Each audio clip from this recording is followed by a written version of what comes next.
डूडू TV.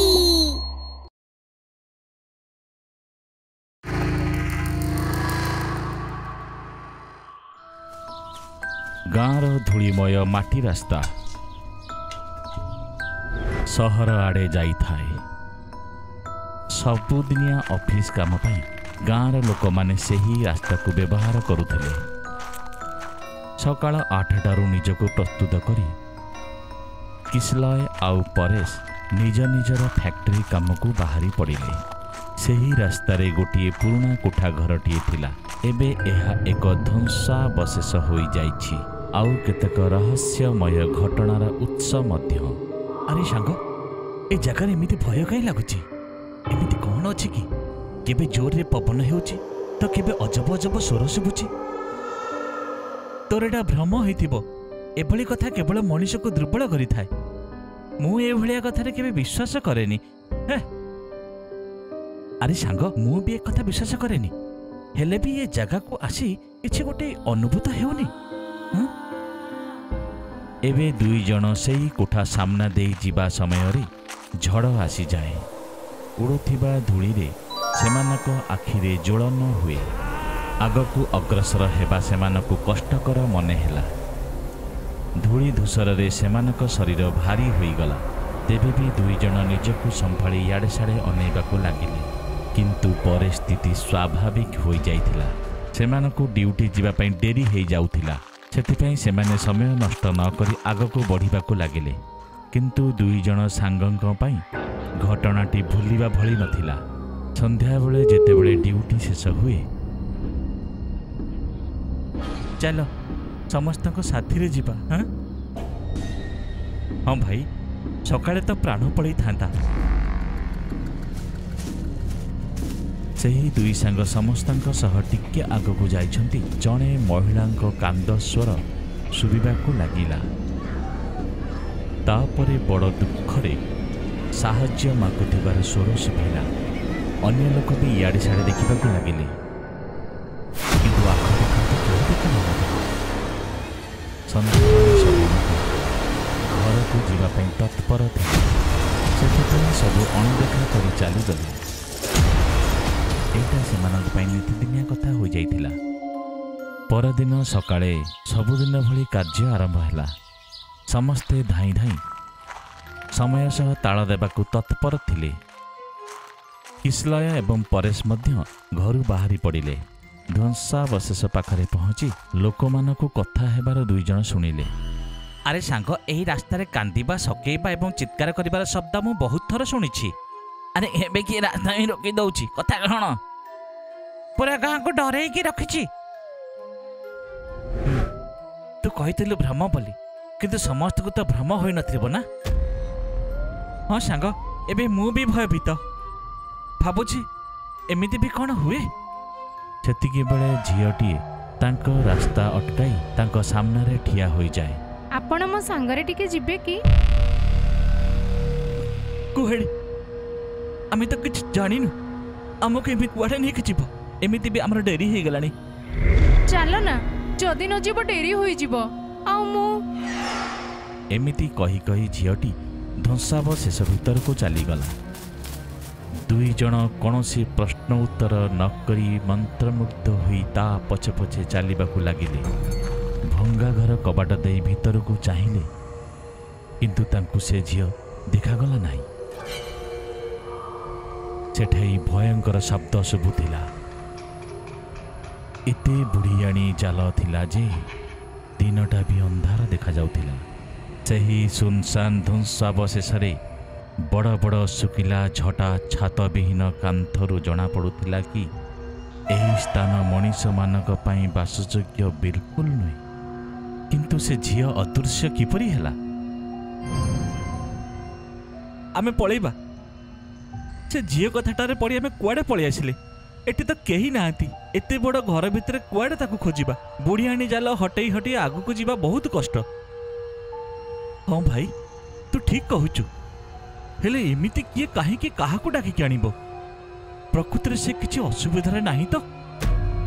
चल रे भाई, मते डर लागलानी। अन्यर असुविधा आमको असुविधा न पकाऊ। फेरी जीवा, चल ना। हाँ भाई तो कथा ठीक किंतु प्रकृत रे कथा कौन होइथिबो एमिति जगार गोटे झियो पुणी दुई जन फेरिबा को बाहरिले सेतिकी बेले अनेक झियों स्वर एकाठी शुभिला हमको बंचाओ पवनर बेग सह गोटिए बड़ छाया धुआं आकृति रे आसी दुई जनक रास्ता अटकाई ठिया होई गला पुणी विराट रूपकाय भूतुणी कहिबा आरंभ कला काहाको बंचाइबा को आसीछ एठारो केही जीवंत फेरी नहंती आउ तुमे भी फेरी परिबो नहीं। से दुई जन डरी गले सेठारे केतेक झियो झटारे ओहଳି थिले एवं समस्ते साहाय्य भिक्षा करुथिले तुमे की काहे कि समस्त एमिति हैरान करूछ मु किए मो घरे मते पचारुछ ये समस्ते मो घर को बुलिबा को आसीथिले मो राज्य रे मो शांति भंग करी मनोरंजन करने को आसीथिले आज पर्यंत फेरी पारी नाहंती जी भी मो विश्राम स्थान को आसीबो ताकू मारी देबी किंतु काहे कि तुम एमिति करूछ निर्दोष को काहे कि मारुछ तुमर ताको सह की शत्रुता से माने केहुटु आसीथिले दोषी आ निर्दोष कौन हेले मोर कौन दोष थिला मु भी गाँ को खेलना बिकिबा को आसीथिली मो परिवार मु ही चलाउथिली एई गाँर गुंडा माने एही ध्वंसावशेष रे मोर इज्जत लुटी नेले पुणी मते हत्या कले मोर गरीब परिवार कांदी कांदी रहीगला ना मते खोजिकी पाइले ना मते न्याय मिलिला आउ से खूब जोर रे कांदीपा आरंभ कला तुम कथा सुनी हमको बहुत कष्ट हेउची हमें तुमको न्याय देबु आग तुम कह किए किए थिले ता सहित तुम माँ बापा मध्य साहाय्य पठै देबु मंगल सहीरु सह दुई जन थिले तुमे सतरे मते न्याय देई परिबो हाँ निश्चित एमिति तो तुमको केबे भी शांति मिलिबनी आम दुही को छाड़ी दियो आमे से चारि जन को सजा देबु भूतुणी सेमानकु रास्ता छाड़ी देला परेश आउ किसलय दुई जन मंगल आउ सरेउ को धरी पकाइले गाँ लोकों को सब कथा कहिले सब मिछ कथा आमे एमती किछि करिनु आउ दी जन किए थिले तो संगरे तू कहिबु ना किसलय ताको मुथ मारिबा आरंभ कला गाँ लोक माने मध्य धमक देले समस्तଙ୍କ भୟରେ ସେମାନେ ସତ କଥା ମାନି ଗଲେ ଆମ ସାଙ୍ଗରେ ଇକବାଲ और ଆମ୍ବିର ଥିଲା ଗାଁ ଲୋକମାନେ ଚାରି ଜଣଙ୍କୁ ଧରି ପୋଲିସର ଜିମା ଦେଲେ ଆଉ ସେହି ଭୁତୁଣି ପରିବାରକୁ ସବୁ କଥା କହିଲେ ରାସନ ଆଉ ଅତ୍ୟାବଶ୍ୟକ ସାମଗ୍ରୀ ଦେଇ ସେମାନଙ୍କୁ ସାହାଯ୍ୟ କଲେ ଆମେ ସେ ଆତ୍ମାର ଶାନ୍ତି ପାଇଁ ଧ୍ୱଂସାବଶେଷରେ ପୂଜା କରିବାକୁ ପଡ଼ିବ ଯେମିତିକି ଆମେ ସବୁ ଆଉ ଏଇ ଗାଁ ସୁରକ୍ଷିତ ରହିବ गाँ लोके सेमानक सह सहमति देले रातिर समय थिला फोन रिंग हला दिनेश फोन उठेला हेलो किए कहूछ दिनेश मु राजू सुन शीघ्र हम फैक्ट्री को फैक्ट्री निया लागी लक्ष लक्ष टंकार जिनिस जली पड़ी पाउस हो गला हमें बर्बाद हो गले मु ए कथा सुनील आउ हेमंत को भी कहि देछि तू भी शीघ्र आ हाँ हाँ मु पहुँचुछि हाँ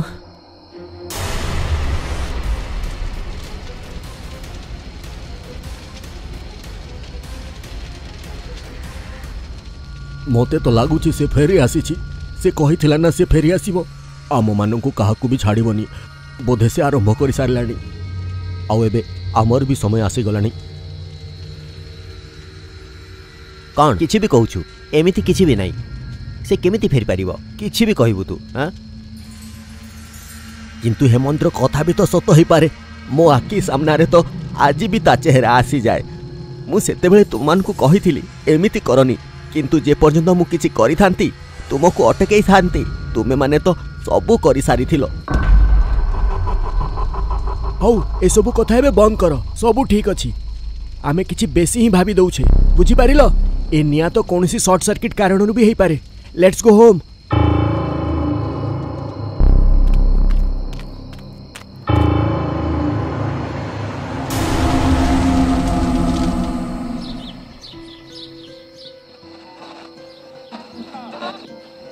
कोई सुहाना सफर और ये मौसम हंसे आ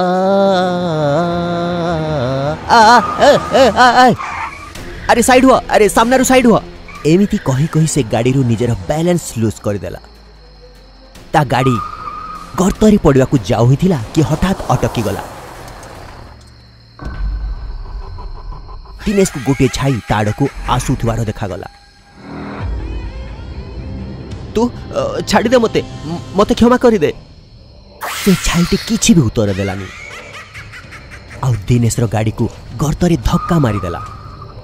आ गोटे चित्कार सहित गाड़ी गर्तरे पड़ी गला।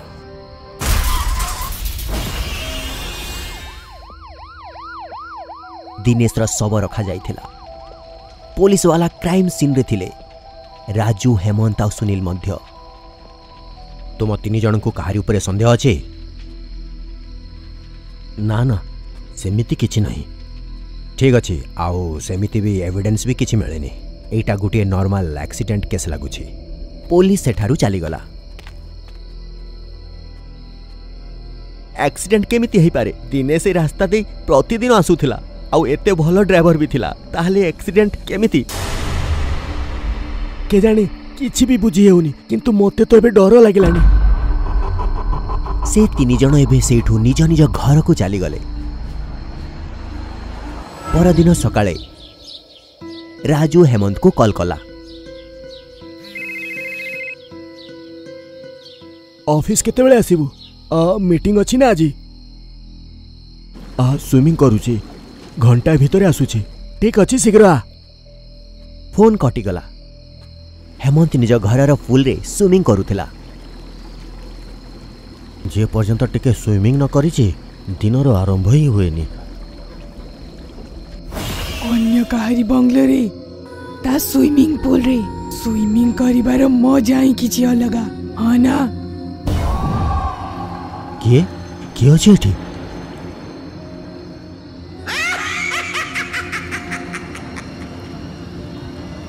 हेमंत को पिसाचिनी देखा गलानी। हठात स्विमिंग पूल रे वाटर लेवल बढ़िया को लगिला। आउ हेमंत बंचाओ बंचाओ कहिकी पूल रे बुड़ीवा को लगिला। हेमंत रा शव पड़ीथिला। सुनील सेठी ही थिला। से राजू को कॉल कला। राजू कौठी अछु तू? तू जानिलो हेमंत सहित कौन हैला? हमर आउ जने सांग भी मरी गला। तू शीघ्र आ। मु आसीबिनी। मु जानी गली से ही सब करूची। से फेरी आसीची। सुन सुनील, से फेरी आसिला। मु एठू ए देशरू सबुठारू दूरे पळौची। तू भी पळै जा। मु निज जीवन बंचौची। से छाड़िबनी हमकू। एबे मोर पाली। कहलु तू एबे तोर ही पाली। एबे तू एठू बंची की जाई पारिबुनी। एबे तू निश्चय मरिबू। राजू पछकू बुलिकी देखिला। सामनारे गोटे भयंकर पिसाचिनी छेड़ा होइथिला। तू तू तू फेरी आसीछु। मते छाड़ी दे, क्षमा करी दे। मु तते गुहारी करूची।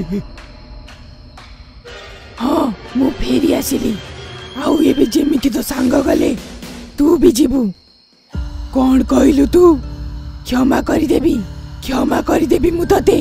करि पारिबिनी। केमिति करि देबी?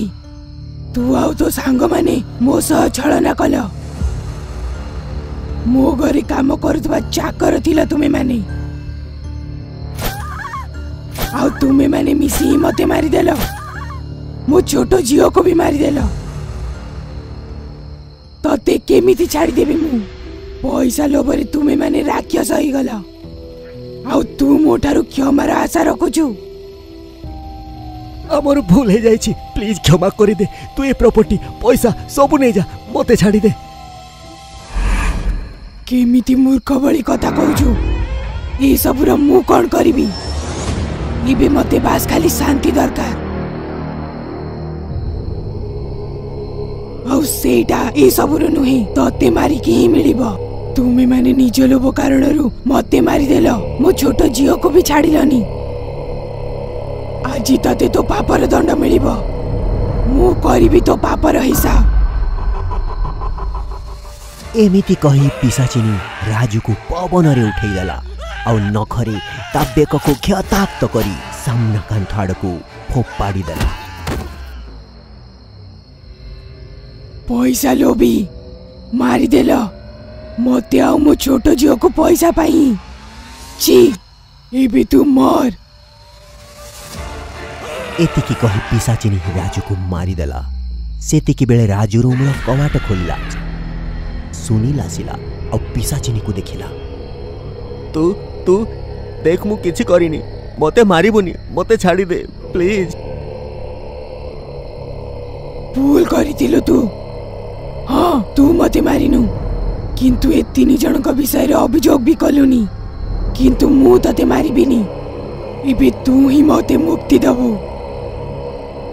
ତୁ ଯାହା କହିବୁ ମୁଁ କରିବି, ସବୁ କରିବି ମୁଁ। ହଁ এই ସବୁ ପ୍ରପର୍ଟି ଯାହା ସବୁ ଏମାନେ ରଖିଥିଲେ ମୋ ଝିଅ ନାଁରେ, ତାର ଗୋଟେ ଟ୍ରଷ୍ଟ ଖୋଲିକି ଗରିବ ଛୁଆଙ୍କର ସାହାଯ୍ୟ କର। ଏ କାମ ଶୀଘ୍ର କର ଆଉ ମତେ ମୁକ୍ତି ଦେ। ମୁଁ ଏମିତି ହିଁ କରିବି।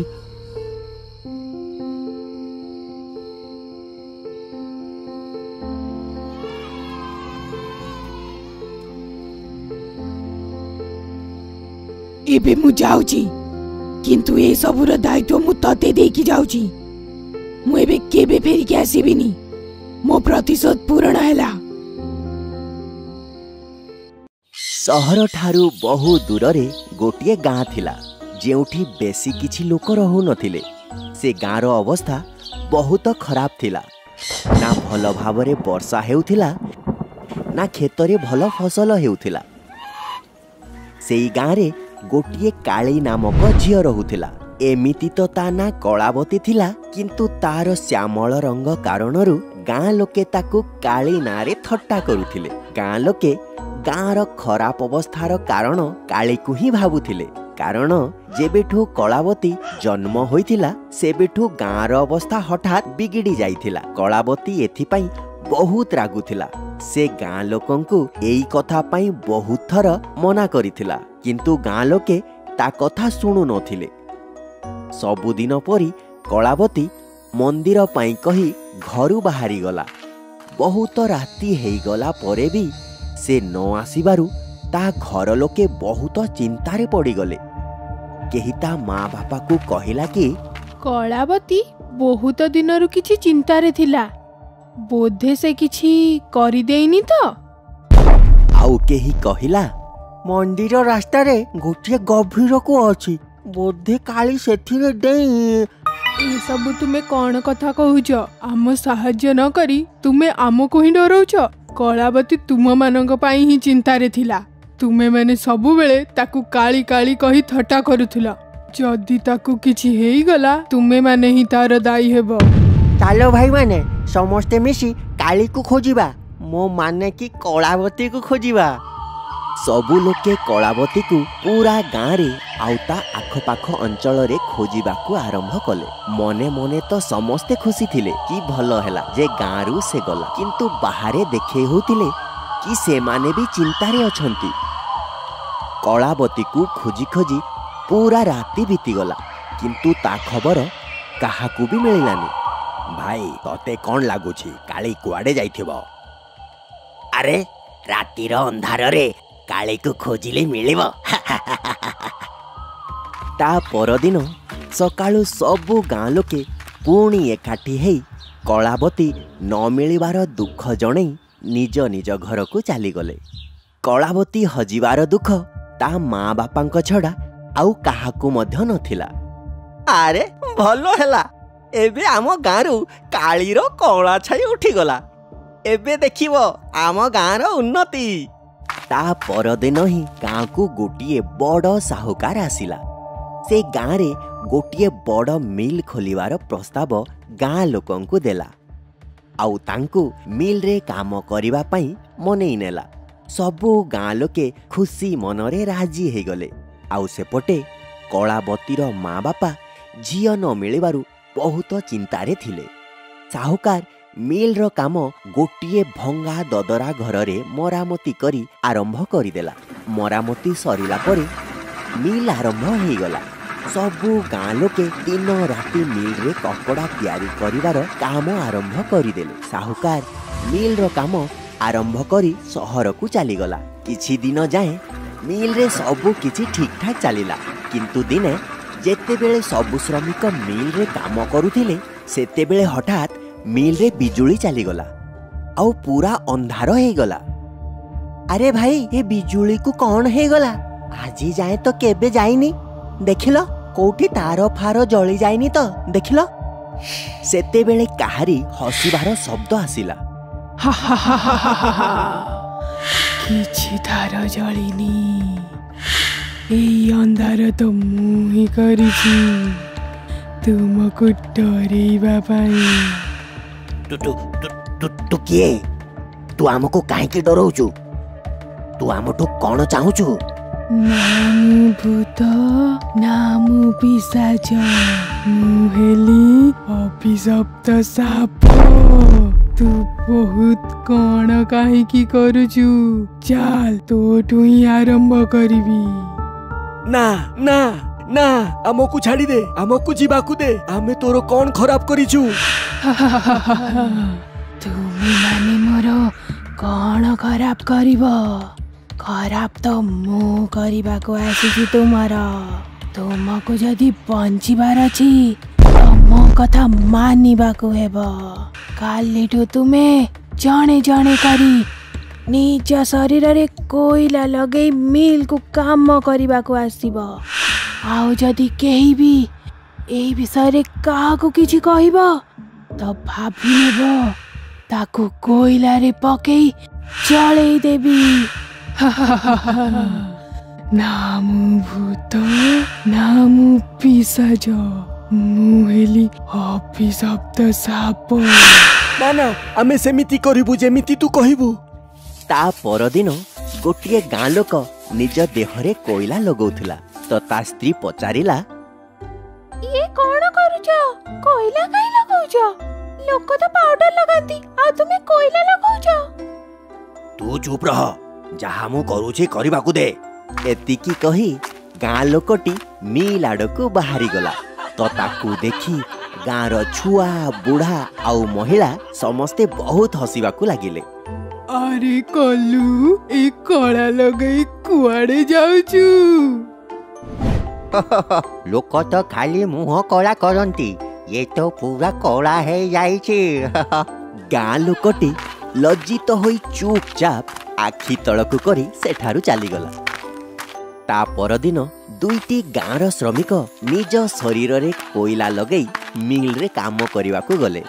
ତାପରେ ତାଙ୍କୁ ଦେଖି ଲୋକେ ହସିଲେ ଆଉ ଥଟ୍ଟା ବି କଲେ। ପରଦିନ ତୃତୀୟ ଶ୍ରମିକଟେ ମଧ୍ୟ ତାଙ୍କ ସହିତ ମିଲ୍ରେ କାମ କରିବାକୁ ଗଲା। 22 ଦିନ ପର୍ଯ୍ୟନ୍ତ ସବୁ ଗାଁର ଶ୍ରମିକ ନିଜ ଦେହରେ କୋଇଲା ଲଗେଇ ମିଲ୍ରେ ପହଞ୍ଚିଲେ ତ ସେମାନେ ଦେଖିଲେ ଯେ ସହରରୁ ସାହୁକାର ଫେରି ଆସିଛନ୍ତି। ଏ ସବୁ କ'ଣ? ଏସବୁ ମୋ ପଛରେ କ'ଣ ଚାଲିଛି? ମୋ ମିଲ୍ର କପଡ଼ା ଖରାପ କରିବ ନା କ'ଣ? ତୁମମାନଙ୍କୁ ଜେଲ୍ ପଠେଇ ଦେବି। ନା ନା ଆଜ୍ଞା, ଆମକୁ କ୍ଷମା କରିଦିଅ, ଆମର କିଛି ଭୁଲ ନାହିଁ। ଗାଁ ଲୋକେ ସାହୁକାରର ଭୟରେ ନିଜର ପୁରା କାହାଣୀ ତାକୁ କହିଦେଲେ। ଆଚ୍ଛା, ଇଚ୍ଛାଧାରୀ ସାପ କେମିତି ଦେଖାଯାଏ? ତୁମର ଇଚ୍ଛାଧାରୀ ସାପ କ'ଣ କହେ? ତୁମର ଇଚ୍ଛାଧାରୀ ସାପ?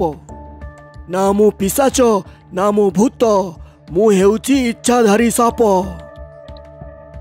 ଏଇଆ ଶୁଣି ସବୁ ଗାଁ ଲୋକେ ସ୍ତବ୍ଧ ହେଇଗଲେ ଆଉ ଡରି ଡରି ପଚାରିଲେ, ଆଜ୍ଞା, ଏଇଟା ଆପଣଙ୍କୁ କେମିତି ଜଣା? ମୁଁ ହିଁ ସେଇ ଅଭିଶପ୍ତ ସାପ। ମୁଁ ହିଁ ସାହୁକାରର ରୂପ ଧରି ତୁମକୁ ସବୁ କାମ ଦେଲି। ଏ ସବୁ ଖେଳ ମୋର ହିଁ ଥିଲା। ଆମେ କ'ଣ ଅପରାଧ କଲୁ ଯେ ତୁ ଆମକୁ ଇଏ ଦଣ୍ଡ ଦେଲୁ? ତୁମେ ନିଜ ଦୋଷ କଥା ପଚାରୁଛ? କୁହ ଏବେ, କଳାବତୀ କ'ଣ ଦୋଷ କରିଥିଲା? କଳାବତୀ? କଳାବତୀ? କଳାବତୀ? ମୁଁ ହିଁ କଳାବତୀ, ଯାହାକୁ ତୁମେ କାଳି କଳା କହି କହି ବଞ୍ଚିବା ଅସାଧ୍ୟ କରିଦେଇଥିଲ। ସେଇ କଳାବତୀ ମୁଁ। ସାପର ଏସବୁ କଥା ଶୁଣି ଗାଁ ଲୋକେ ଚମକି ପଡ଼ିଲେ। ସାପ ତାଙ୍କୁ କହିଲା କି କେମିତି ତାଙ୍କ କଟୁ କଥାରୁ କେମିତି ସେ ସବୁବେଳେ ଦୁଃଖୀ ଆଉ ନିରାଶ ରହୁଥିଲା।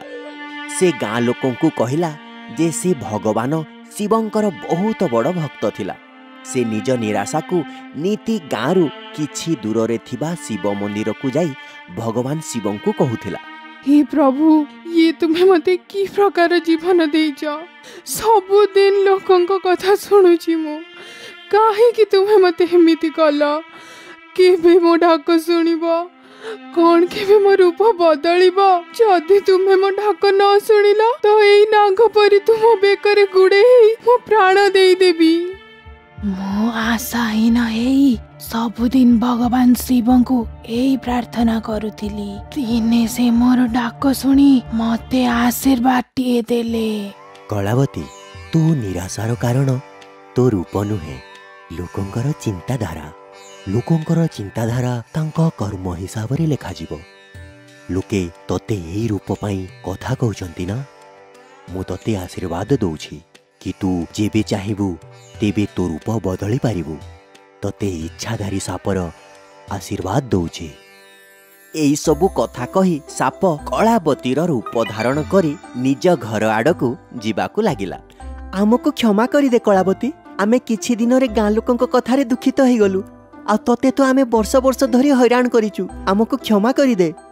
केबे भी काहाकू भाबिबनी नीच आउ तुच्छ, नहेले फेरि आसिब अभिशप्त साप। प्लीज आम चैनल को सब्सक्राइब करंतु एमिति आहुरी भल भल कहानी पाई। Thank you.